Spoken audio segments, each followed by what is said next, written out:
Every model so far did some training, learning weights, or building a boundary.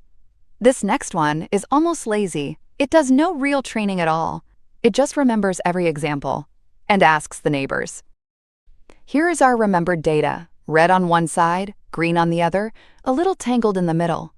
Now a new gray point arrives, right in the contested zone. What color should it be? K nearest neighbors answers it in the simplest way you can imagine. Pick a number K, say 5, then just look at the 5 closest points. We grow a circle until it captures exactly 5 neighbors. These 5 are the new points nearest neighbors. Now they simply vote. Count the colors. 2 green, 3 red. The majority wins. So the new point is labeled by its neighbors. That is the whole algorithm. No equations, no boundary drawn in advance.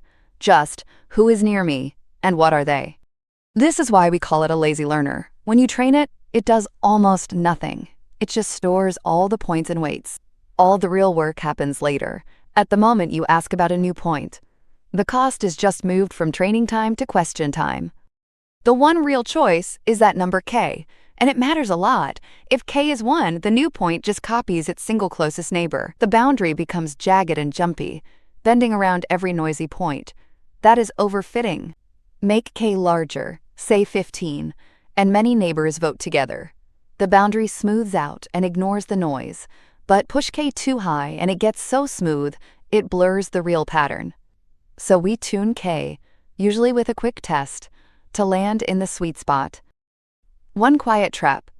K nearest neighbors lives and dies by distance.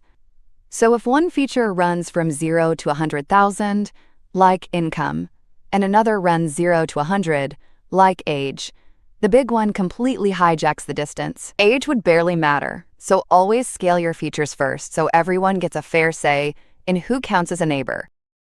Strip it all away, and the whole method is just one plain sentence. A new point takes the majority vote of its K closest neighbors. Simple to understand, and a surprisingly strong baseline. So K nearest neighbors learns nothing in advance. It trusts that things close together usually belong together, and lets the neighbors do the talking. Notice that K nearest neighbors still needed labels, the known colors to vote. But what if no point had a label at all, and we had to discover the groups ourselves? That is clustering, and it is next.